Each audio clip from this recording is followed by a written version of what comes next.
everybody. I guess that was what you'd have to call the very end of the fall color. The lovely red leaves are on a Japanese maple called Bloodgood. I'm in my driveway waiting for a delivery of bio bricks.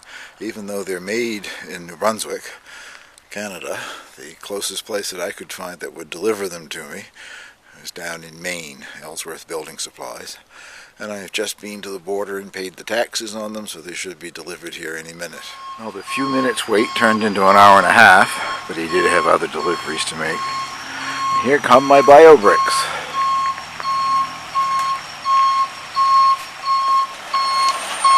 I even got a bag of free kindling on top.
Well, that's the easy part over with.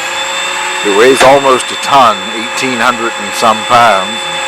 I now get to unwrap it and move it box by box all by myself.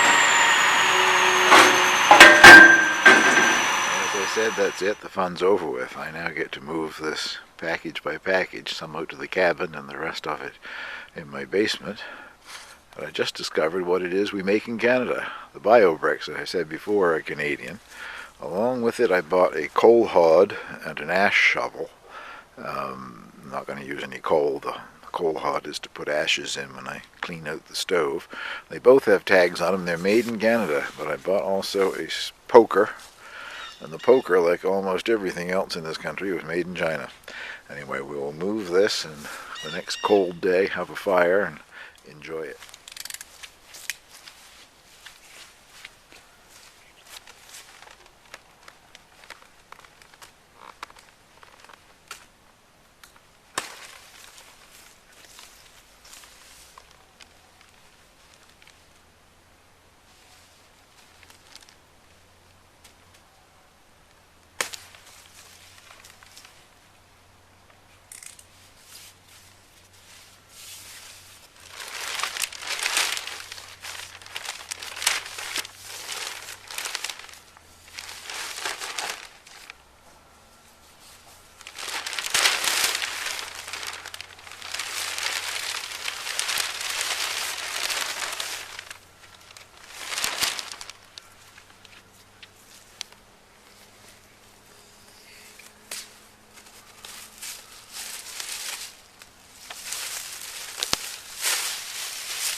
I think that'll probably do for one load. I forget what it says, 20 or 25 pounds to the box. Anyway, you can see the difference in the, I'll go over a little closer here. You can see the difference in the kinds of wood that they've used in the color. Some dark brown and some almost white. I think I read earlier that they use mostly maple and oak, so I guess that must be the difference in the two kinds of wood. Looking at the bag of kindling wood that came with it, like a large bag that carrots would come in if you bought a 50-pound sack of carrots or whatever. Little uniform sticks.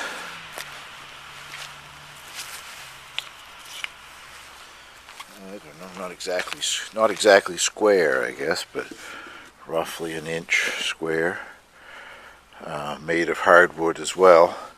Another byproduct, I presume, in the same company.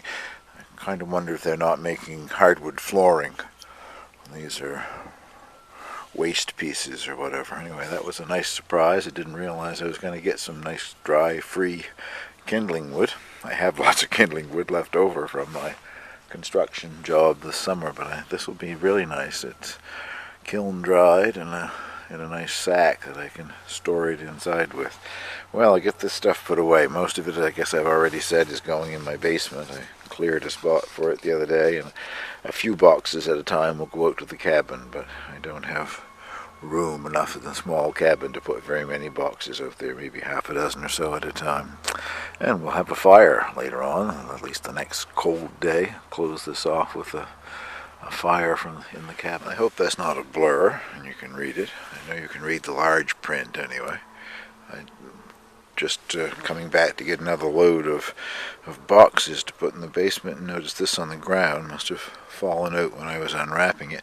And evidently they do use more kinds of hardwood than it said on the original package that I bought a few weeks ago. It says hard maple, black walnut, white ash, red oak, yellow birch, black cherry.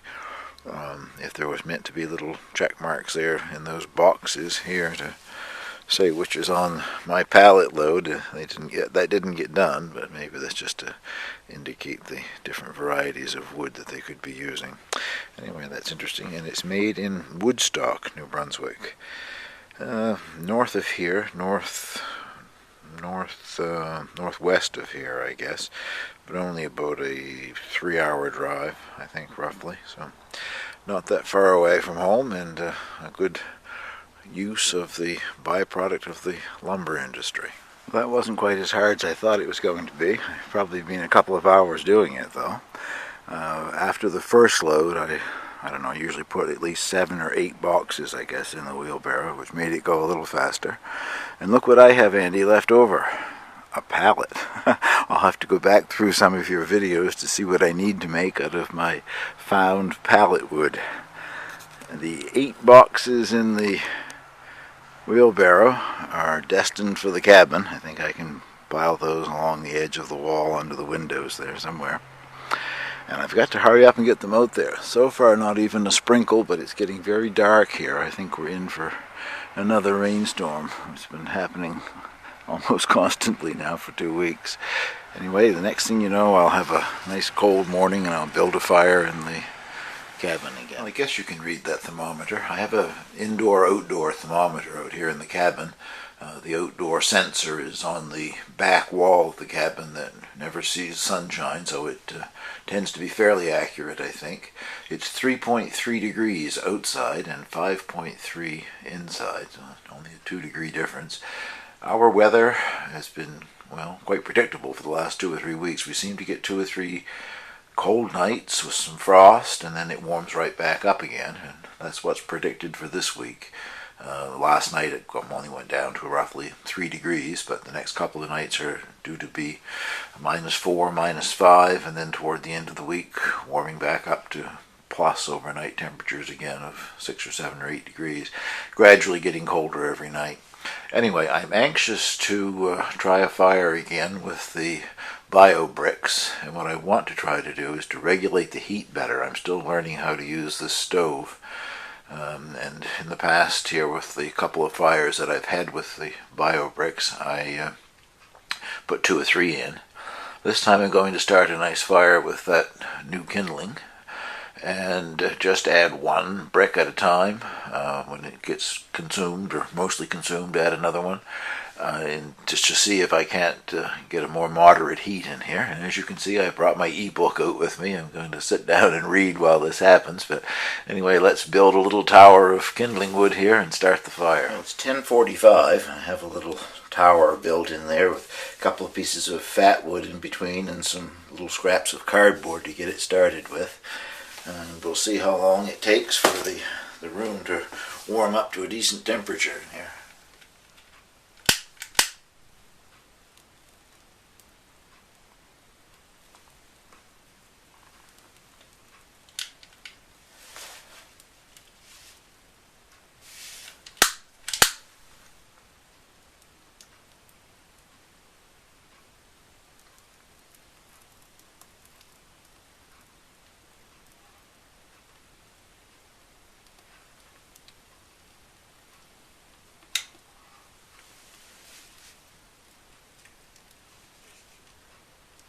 I'm going to close that before the smoke gets out into the room. And come back when it's time to put the bio bricks. Well, the fire's been burning now for about 15 minutes, I guess. Kindling wood, anyway. And I think I heard part of the tower fall. Probably going to let all kinds of smoke out here. Yep. So, put that back up in the revolvers or not?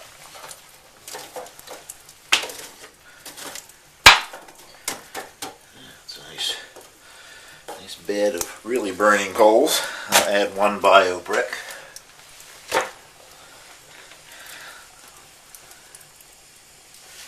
Very good. Turn the dampers down and come back and see how much it's warmed this place up in a half hour or so. Well, the bio brick has been in the stove burning for a half hour, and it has warmed the room up to 15 degrees. I'm sitting on the end of the sofa here, which is 4 feet, I guess, maybe from the stove. It's really quite comfortable. So it's a much more manageable heat. I just checked, and the brick hasn't even come apart, really. It's probably half burned, but it's still burning and giving off a nice heat. So I think it means I will be able to have more manageable fires than I've had in the past. I've been thinking it might have been a mistake when I insulated the cabin, that it's going to keep it too warm in here, but I think I can control it much better with these bio bricks than with ordinary firewood, big sticks of firewood. Anyway, that concludes this little episode on bio bricks in the cabin. Thank you very much for watching.